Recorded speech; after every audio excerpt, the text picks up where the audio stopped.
From the Pep Radio Newsroom, this is the most infuriating news you'll hear all day. Republicans in Idaho's House of Representatives are considering making a formal statement imploring the United States Supreme Court to overturn its famous 2015 ruling legalizing same-sex marriage. The measure, proposed by Republican State Representative Heather Scott, frames the court decision as an illegitimate overreach.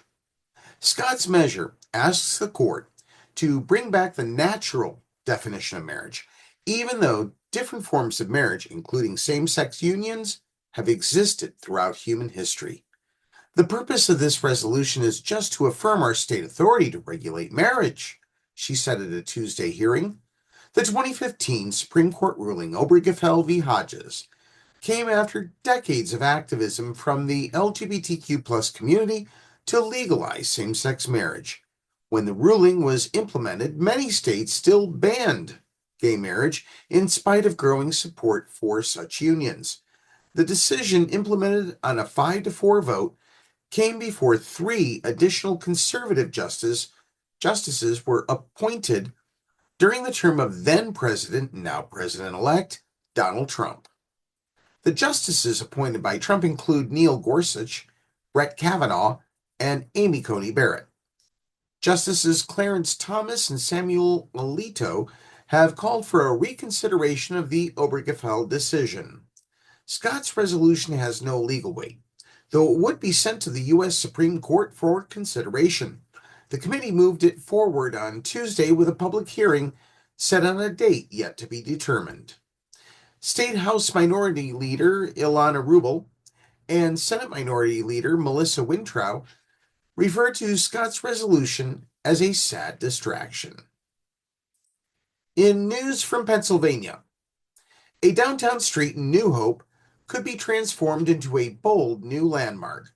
New Hope Celebrates, a nonprofit organization, announced plans to propose the creation of an asphalt art landmark on West Mechanic Street at the next Borough Council meeting scheduled for January 21st. If approved, the landmark would feature the colors of the Progress Pride flag as a visual representation of diversity, acceptance, inclusivity, and unity, while celebrating the LGBTQ plus community and other marginalized groups. This installation will become a landmark that embodies the spirit of acceptance and inclusivity at the heart of New Hope, reflecting the values that make our community so special and promoting New Hope as a place where everyone is respected and welcome, said New Hope Celebrates President Melissa Patterson in a recent press release. New Hope Celebrates said in its release the proposed project would be fully funded and maintained by their organization to ensure local businesses or taxpayers don't bear the burden of the financial impact. West Mechanic Street is the site of New Hope Celebrates' annual high heel drag race, a long-standing October tradition originally started by the local Chamber of Commerce. And we close with this news.